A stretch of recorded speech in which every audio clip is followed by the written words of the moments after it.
So today I wanted to concentrate a little bit on a tune called Pigtown Fling or Wild Horses at Stony Point. And it's one of those tunes that will pop up in jams occasionally, and it's a fun tune to play when you're by yourself playing on the banjo because you can play it at a slow enough speed that you can get all the notes if you want to, all the melody notes.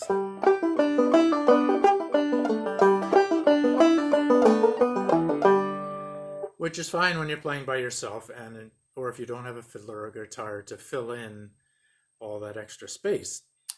But you might find yourself at a jam and you try to play the same thing, and they're probably playing it much faster than that.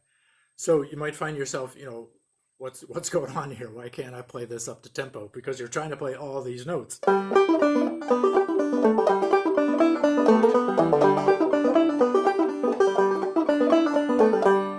Which really is difficult, and your hand will start to cramp up and you'll just say, I'm not as good as I thought I was. It's really not that. It's just a matter of, you can leave out some of the notes and still fool the ear into thinking that you're doing all the melody notes. And the fact is, if there's a fiddler or mandolin player or someone else playing medley also, that sound altogether is going to make it so you won't miss the banjo playing all of the notes. There are many people who would argue that the banjo shouldn't be playing all the notes anyway. They should stick to rhythm, but that's another discussion for another time. So I just wanted to show you a couple ways that you can sort of cheat the ear into playing what will sound like Pigtown Fling when you're in a group of people. So I moved to a little more comfortable setting here to get into the tune itself. The A part is really just consisting of jumping from the third string to the first string. And then the rest of it is just filling in where the chords would be. So you're jumping from that third string to the first string at the fifth fret. And then add the fifth string after it. And then it's just first string open. And then you're really playing the C chord here. I'll leave that finger out of the way. And you can do as much of the basic strum as you want. So you can have... So really what you're doing is G, G, C, G, G, D.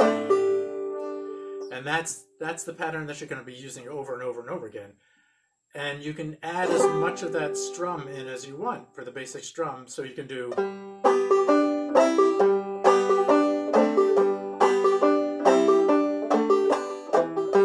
So that way you don't have to worry too much about individual strings. But it's really good practice to get your right hand so you can play whichever note, single note you want to with your right hand.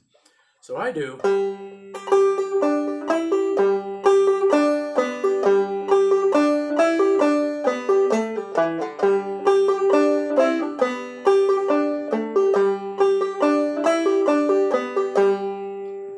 And again, I didn't play note for note the way I would normally do melody, but it doesn't matter because as long as you're playing the right chord, it will fit.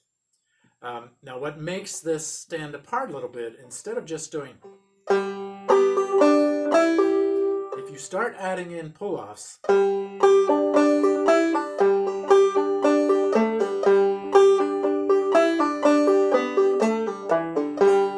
and this is the subjective part, you can add the thumb in there as much as you want, tune it whenever you want to, and you can do it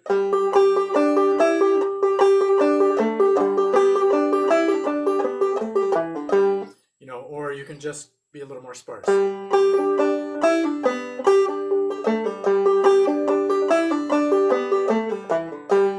And that's completely up to you, but I think adding those pull-offs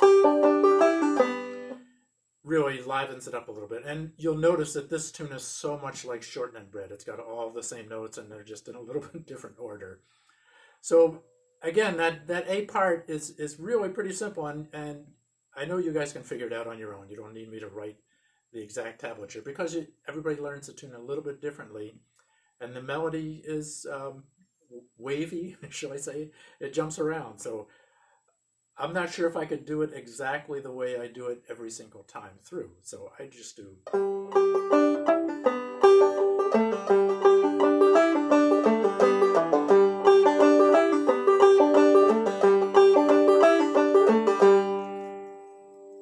it's a pretty straightforward tune. So you listen to the melody and you work the melody notes in as you hear them. Now the B part starts with the big E minor chord. And I like to do it so that you're playing both the 4th string at the 2nd fret and the 1st string at the 2nd fret. Because then you can play, you can do the big strum and get a really nice full chord. Then you're going to slide up, and I don't take that finger off, I just slide it up like that. And then I use my pinky.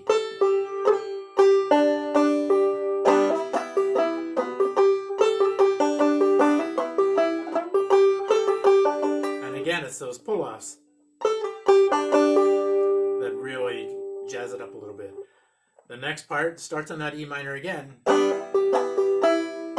And you're going to go way up to the 9th fret, which is way up here.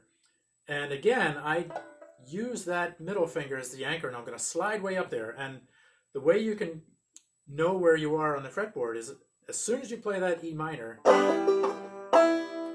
stop looking there and look where you want to go.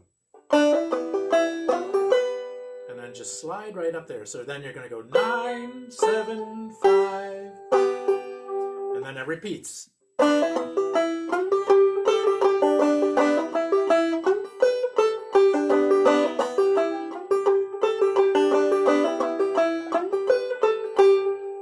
So other than making that big jump, it's really not that difficult. It's all on the 1st string. The last part, the C part, is really all on the last string.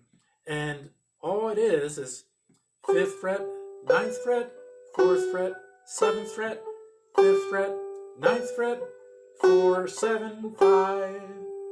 And what you're really doing is you're doing a G chord, G chord, D chord, D chord, G chord, G chord, D, D, G. But you don't have to do those big 4-finger chords. You can just stay on the 1st string.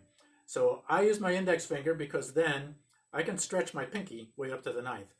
And again, once that is anchored, I'm looking to where I need to go. So I need to go to there. So I'm as soon as I get that finger anchored, I'm looking at the 9th fret.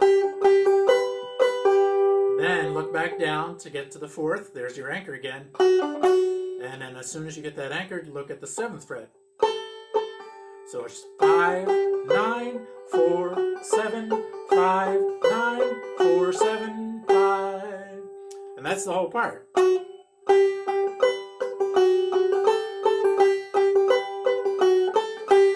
Now, again, what makes this fun to do is if you do a pull-off on that 1st note at the 5th fret, and then put your finger right back down.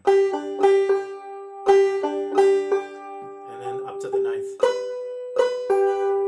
And then that same thing when you do the 4th fret.